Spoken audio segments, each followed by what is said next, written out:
Hi guys, Mickey here from Flip in Spain. Hopefully it's not too windy out here for my recording. We'll find out shortly. I wanted to talk about my very first flip I did, just to give you an idea of the work that I've done before, and then we'll be able to kind of compare what flip in the States is like with a flip in Spain once we get one of those going. A bit of background, I was working in Colorado, but the prices there were kind of getting out of control, so I did a little road trip. I went to visit Indianapolis. I went to Cleveland, Ohio. I went to a few different places, and I just met up with other investors there who were doing projects in the area and kind of got to know the neighborhoods, got their perspective on what investing was like in those areas, and then, of course, made some contacts. So a few months after I got back, I got this text saying, "Do you want to buy a former biker bar?" And it had these photos attached to it.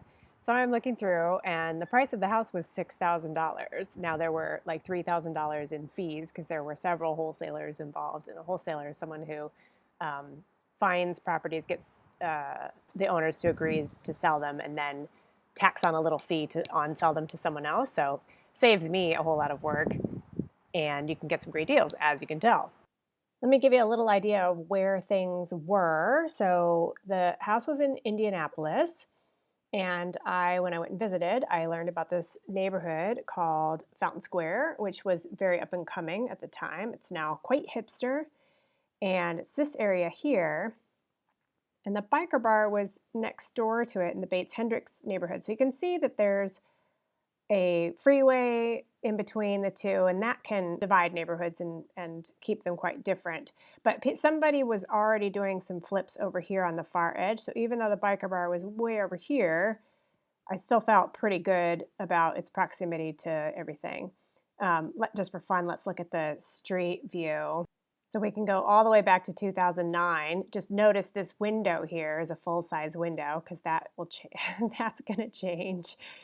Go a little further, we can actually see that the graffiti on the side of the house is already there in 2011.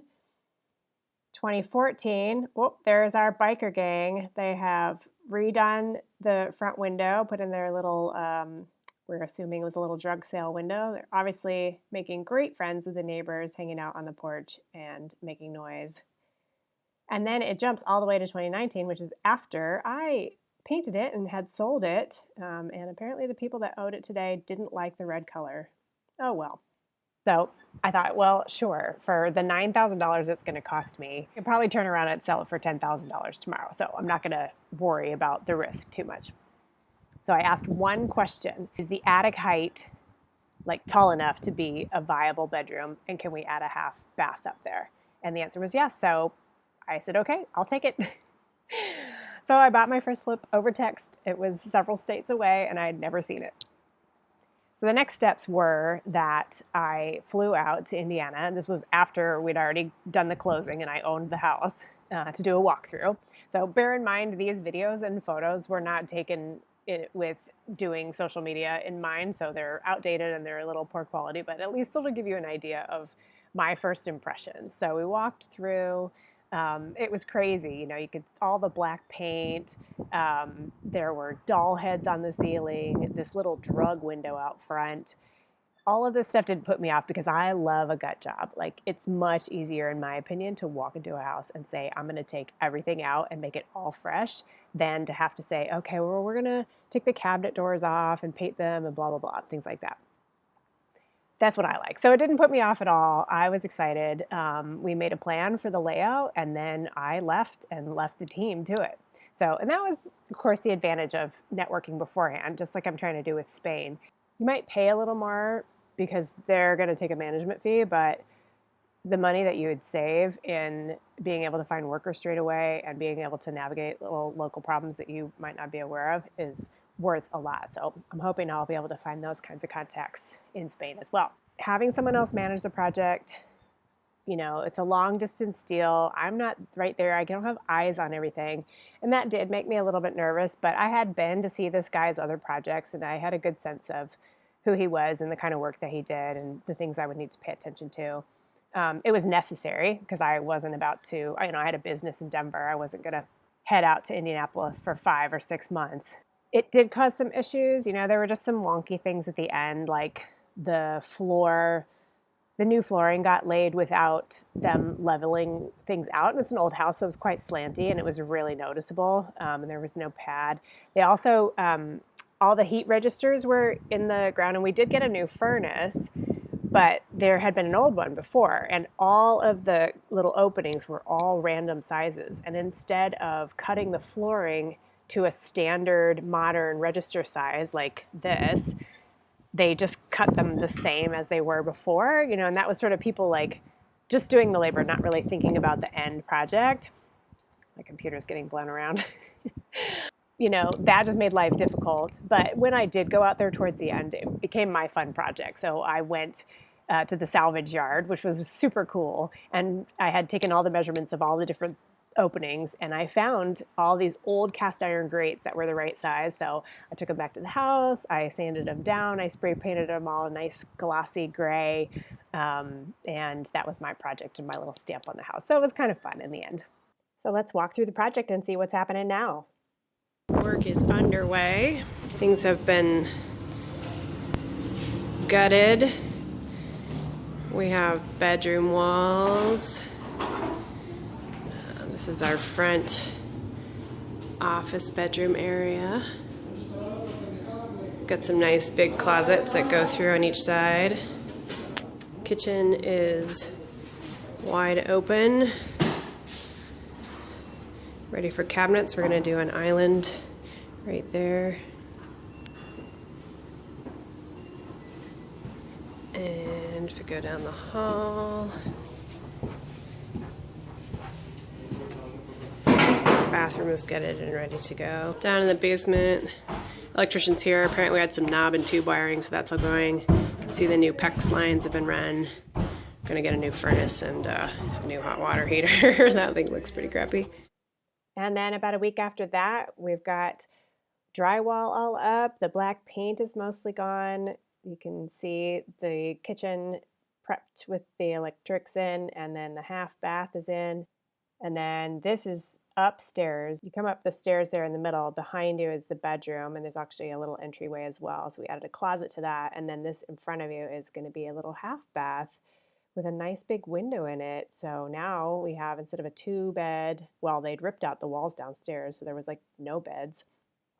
But instead of a 2-bed, 1 bath, it's now a 3-bed, 1.5 bath.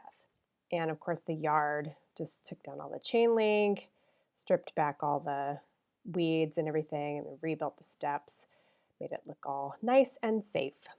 Having someone else manage the project also meant I didn't have as much control over the finances, so costs did go over, and that was kind of like I would just find that out when an invoice came to me. But there were also some bonuses. The neighbors were so glad that the biker bar was gone and that we were fixing up the house that I got a notice that my lawn was too long, and one of the neighbors, I didn't even know about it, and one of the neighbors just went over there and mowed the lawn for me for free.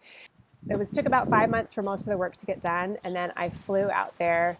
There was a 3-week cold snap, and it was too cold to paint the outside of the house, which was the one thing we were waiting on. I didn't even know it could be too cold to paint the house.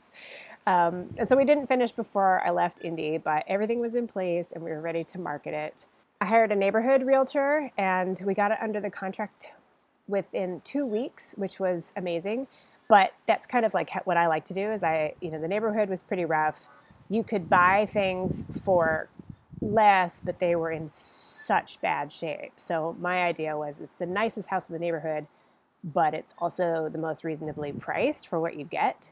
And it was a new buyer, first-time home buyer, and they really appreciated the fact that everything was done. There was new heating, there was new water heater, it was painted, the electrical was updated, all the things that you'd struggle with if you were a new home buyer. Other thing that went wrong was we were in a transitioning neighborhood and it wasn't quite there yet. And the house had a history, and I don't know if all of that played into this, but we got robbed while we were under contract. Someone broke in, and the neighbors called the realtor right away and said, hey, the back door is open. We think someone went inside. So that was helpful because they stole all the appliances and they cut the tube to the refrigerator water. So it was leaking all over our floor. Another reason to put vinyl flooring in your flips. And they also took all the staging furniture, which was so rude. Like, why would you even want all that stuff? I don't know. So we had to make an insurance claim. We had to work out some deals with the stager to say you're not getting your furniture back, and had to buy new appliances, which I was annoyed at because I had gone and handpicked them all. So I immediately installed a portable alarm system, which I then did in every other property that I did moving forward. So here's some more before and after photos, just to remind you what it was like and what it looked like at the finish. And you just cannot even believe that it's the same house. But it's so fun to walk into a space that's so messed up and see what it can be and then watch that happen. And this was definitely one of my favorite projects that I've ever done. Also, it was a profitable one. So let's talk about numbers for a minute. Everybody always wants to know about those.